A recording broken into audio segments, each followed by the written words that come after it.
Hello, and welcome to the first in our series of videos covering the sonnets of William Shakespeare. We begin with the very first sonnet by Shakespeare. In another video of mine, I've already covered Sonnet 18, so you're welcome to look over there at one of his most famous and most enduring sonnets. But for today, we'll start with the very first one. Before we begin, it might be helpful to walk through the basic definition of a Shakespearean sonnet. There are several different types of sonnets. The Petrarchan sonnet or the Italian sonnet is one of the most famous, and then this English sonnet or Shakespearean sonnet is another. A sonnet is 14 lines. In the Petrarchan sonnets, they're often separated between the first 8 lines and the second 6 lines, called the octave and the sestet. For Shakespeare's, you typically have 3 quatrains, which would be a grouping of 4 lines with a closing couplet at the end to make your 14 lines. 4, 8, 12, then the 14 lines and the couplet at the end. They typically follow a particular meter known as iambic pentameter. Iambic describes the rhythm of the line, the accent falling on the second syllable. Shall I compare thee to a summer's day? Ba-bump, ba-bump, ba-bump, ba-bump, ba-bump. So you have a 5 accented line. And then the rhyme scheme would typically alternate in what is sometimes referred to as an A-B rhyme. C, D, C, D, E, F, E, F, and then the closing rhyming couplet at the end. These matters of form might sound tedious or maybe unnecessary to the reading of the poem, and there might be some truth to that. I'm more inclined to agree with a point that Arthur Henry Hallam makes, one of Lord Alfred Tennyson's good friends from the 19th century. This is a point that the poet Malcolm Guite makes as well in his talks. He's a current poet in England who, in many ways, has brought the sonnet form into the contemporary age.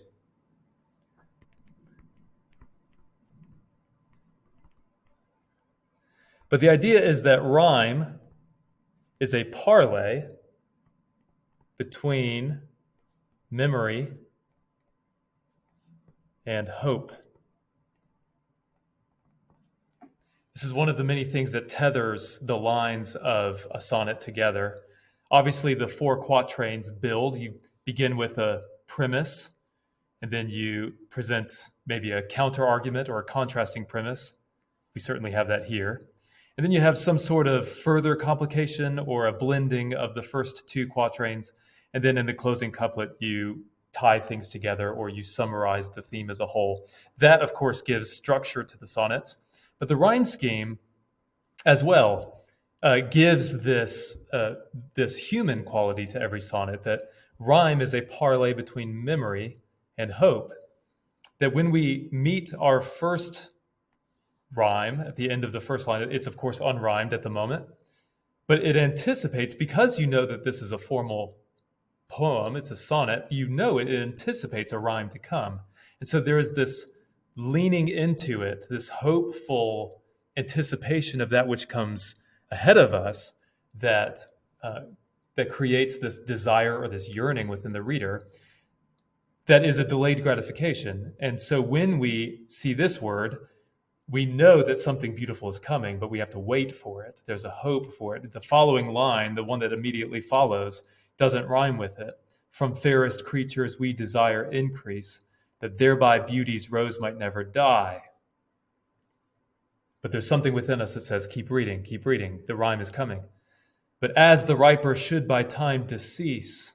So now when we reach the 3rd line, we see this rhyming word that we remember the first, and we look backwards in memory of that early anticipation. And in some way, the rhyme is consummated, that it is paired with its mate here. And so in so doing, the poem unfolds in this beautiful layering or interweaving of these rhymes, because once we've hit this B rhyme, we are given another opportunity to lean ahead to this slant rhyme here.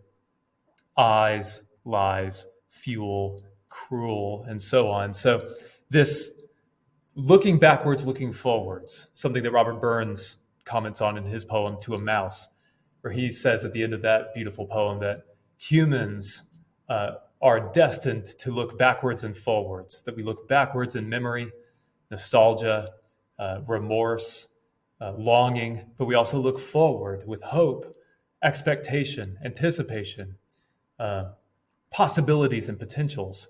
And so rhyme, according to Arthur Hallam, is this parlay, this dance between memory and hope. And so we have that here in this sonnet.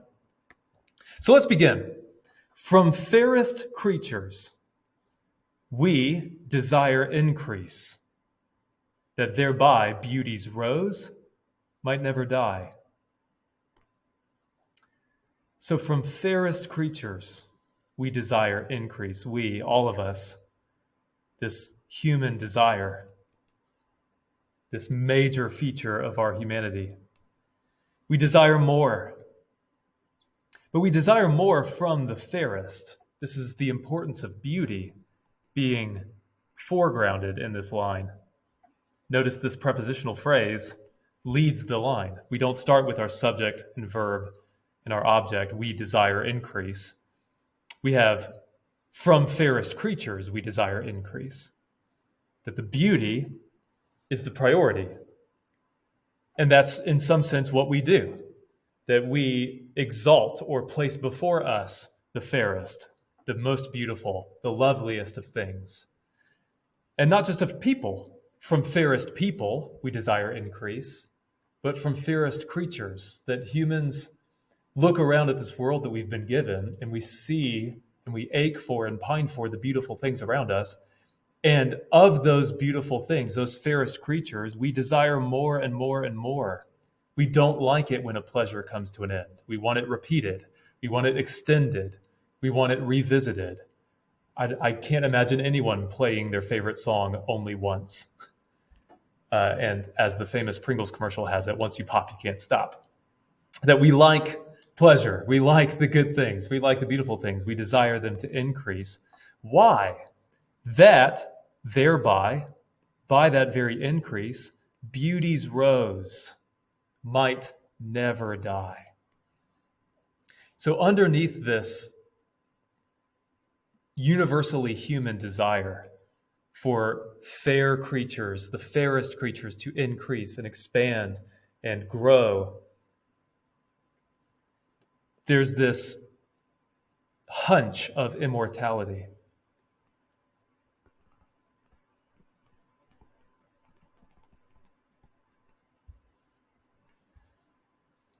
Why do we want beautiful things to grow and expand and increase? That by that very increase, by that reproduction, beauty's rose might unfold forever. That if fairest creatures increase ad infinitum, then maybe beauty will never die. Maybe. Might. Shakespeare introduces a concern here. But as the riper should by time decease, mortality. His tender air might bear his memory. So now, this fairest creature that Shakespeare's addressing is likely the young man of probably the first 17 or so sonnets of that series of sonnets in his overall corpus is known as the procreation sonnets, in which his concerns to the young man he's addressing are for procreation. So from fairest creatures we desire increase, that thereby beauty's rose might never die. But as the riper, the parent, should by time decease, his tender heir, his young offspring might bear his memory. And certainly in a very literal sense. The child bears the image of the parent. How often have you seen a child that looks just the spitting image of his mother or of his father? Um, in a biological sense, the child carries the father's DNA. Um, the child certainly bears the memory of the parent and prolongs it long after the parent has died. So notice this emphasis on beauty for Shakespeare, that the desire for young men to marry and have children and have grandchildren and great grandchildren, the the emphasis isn't placed on some sort of religious uh, impulse or religious mandate. It's not placed on social ranking or status or security, that you should have children so that you can work the ground. You should have children so that your name is carried. It's not the name or the class at all. It's the beauty that Shakespeare's concerned with. And in this way, this is rather radical. That to say that beauty is so valuable and so worthy of being reproduced in the beauty of your children, that for you to hold back and not reproduce, for you to keep to yourself and curve all of that beauty inward, is a disastrous mistake. So he ends that first quatrain with the moral premise.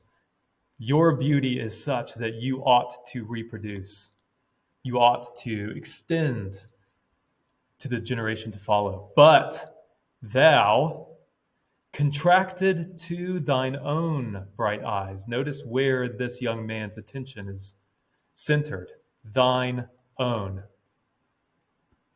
You have two possessive pronouns here.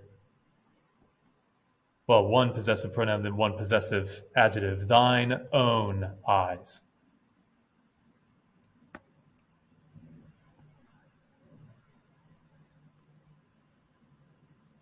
The young man is contracted to. Now notice, this is the perhaps the language of marriage contracts. That connotation is certainly there. But he's contracted not to a young lady, not to a spouse, not to a wife that can conceive and bear his children and increase his fair beauty. But no, he is contracted to his own eyes. This harkens to the famous myth of Narcissus.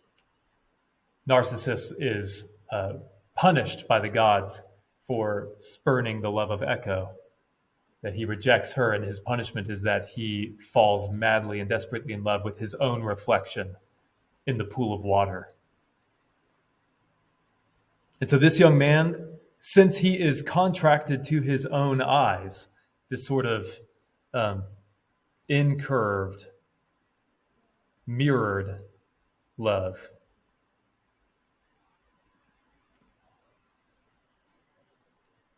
since he is contracted to himself, thine own eyes, then there is this double meaning. He is contracted as a result.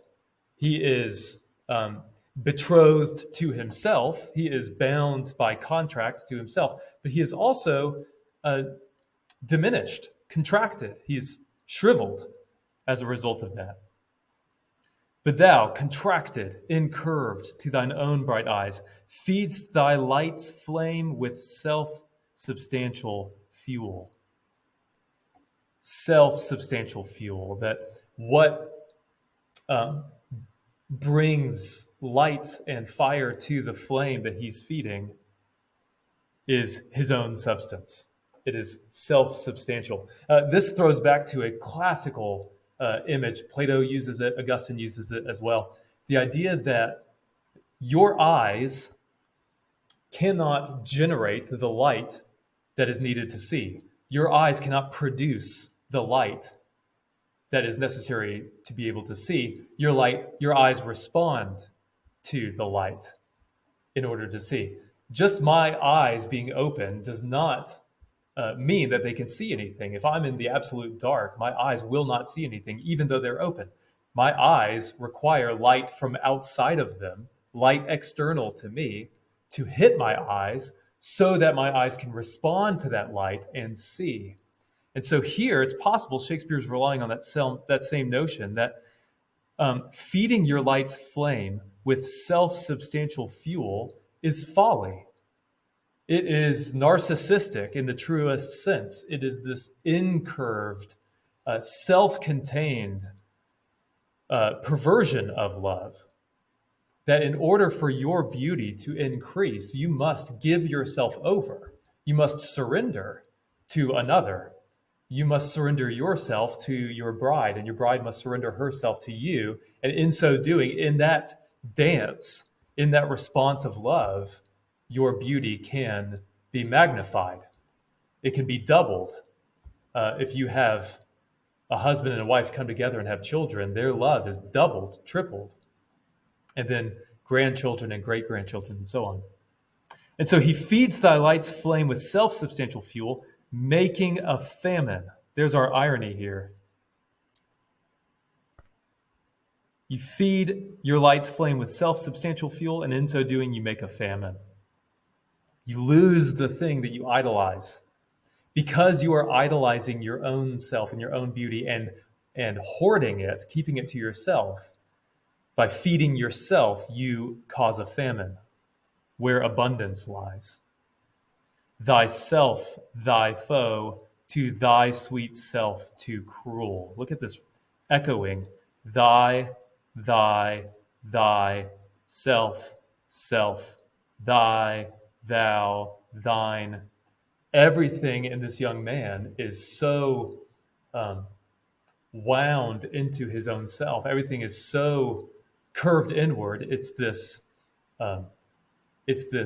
extraordinary echo chamber where he is reduced, diminished, contracted to just himself.